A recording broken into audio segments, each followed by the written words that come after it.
Okay, so quite a few guys has been asking me, how do you remove a dowel pin from a Leslie Supertyfon? So hopefully today I'll answer that out. So here I have is an Leslie RS5T, commonly known as Barney is what some of the guys call it. But you can see I stripped the paint. I painted this one. Now because I had to use chemical stripper, I couldn't get all the paint from in here. But I'm only going to do a temporary paint job, so when I actually do have a setup where I can bead blast this, I'll remove all the paint and bring me back to just bare metal.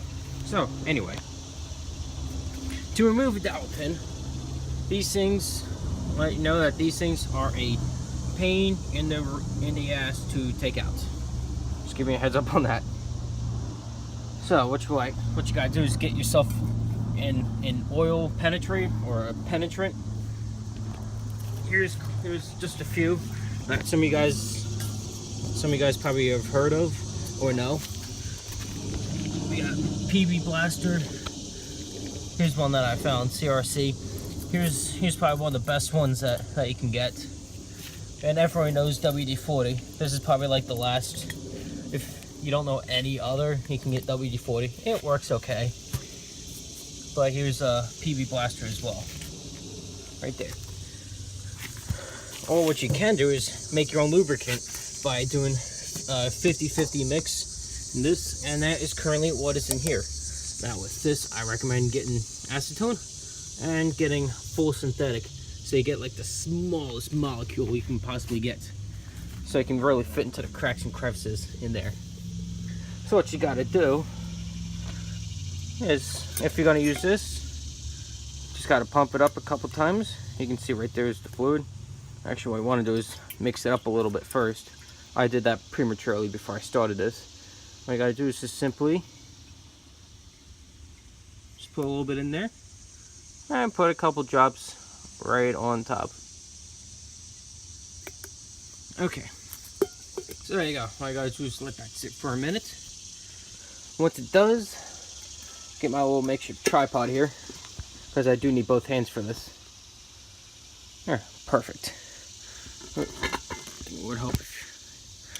Okay, so if you know a machinist, ask him to make you one of these tools. This here is a dowel pin placement. You can see right there, it sticks out just the right amount that it'll stick into the bell, right here. But this can come handy to break this loose, because this fits all the way snug. And if you can't use this, you could probably just resort to just regular pliers. I don't recommend squeezing, like gripping this too much, or else you actually bend it.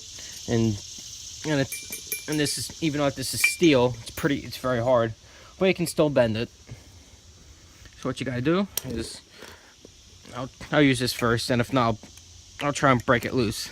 So it's a little pain, but what I like to do is just try and move it around a little bit. See if you can twist it. And if you can twist it, you're a step ahead. You pretty much gotta do is just work it loose and pull. Make this pull at the same time. And there you go. Just pops right out. Now, because this is a number 5, I just want to show you how to take this out. So I'm going to put this exact pin back in. So, same step as before. Take the bell. Now, it doesn't matter if you have this facing this way or if you accidentally flipped it this way. The hole, it's a 2-inch dowel pin. It's a 2-inch tube of steel with the hole drilled in the center. So pretty much, it's pretty easy. All you got to do is make sure that this hole is perfectly facing down. What you can probably do, take something and just kind of like a little tappy tap tap. Oop.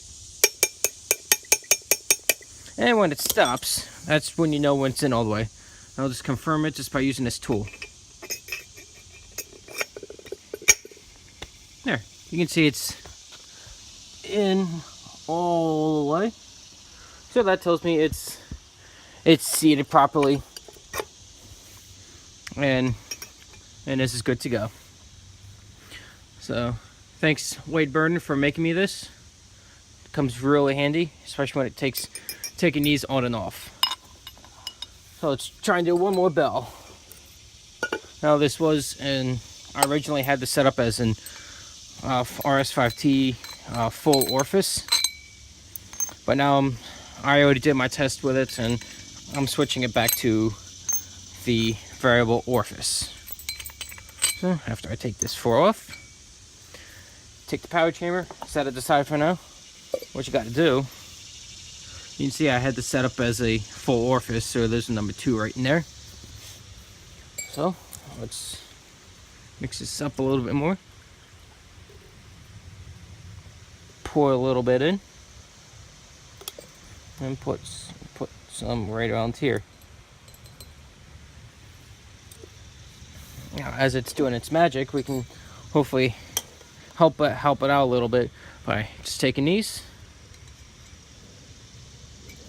I'll try and do this upside down. I'll spill a little bit on me, but I don't care.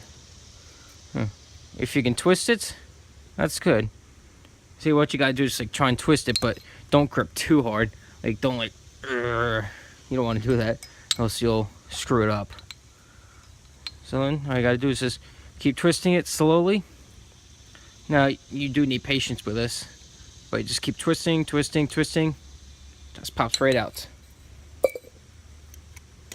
So set that aside. I'll keep that in my storage room. Keep that in my storage area. And now with my stash of dowel pins, see we got a 5 right here, and it looks like a number 4 right there. So if we keep digging, we got a number 3, and here's just a number 5 that I made. And this looks to be like a number 2. So you can see all the holes. You can see that's number 5, number 4, 3, and that would say number 2, but that's currently in the 25 bell. So now this is going to be a variable, so I would, and this is a 55 bell, so I'll take the number 5. Again, doesn't matter if it's facing that way or that way, just insert it. Just, all you gotta just make sure that hole is facing down. There we go. I hear an STH-10. That's a local fire department. Can you see it? Yeah, you can barely see it though. And all you gotta do is just a little tappy tap tap. You just gotta go light with this.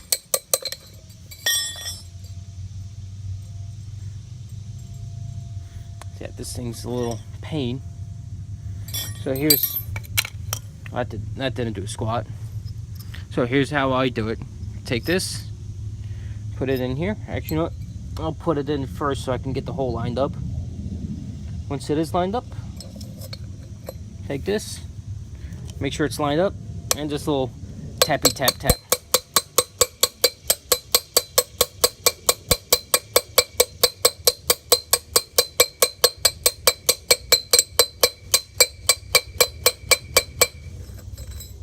See, you can see it's almost in all the way. Still got a little bit room left, a little bit more space, so it's got a little.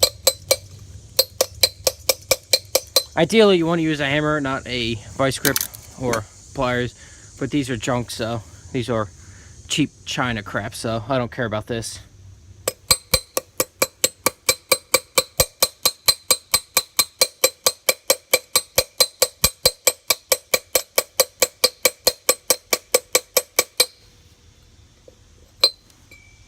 Okay, now you can see it's pretty well lined up, and if it's good, slips right out, and boom, that is how you put one in.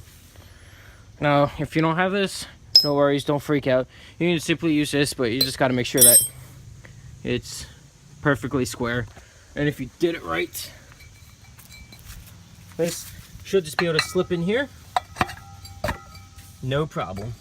What you got to do at that point is just put the power chamber on and bolt it up, and you're good to go.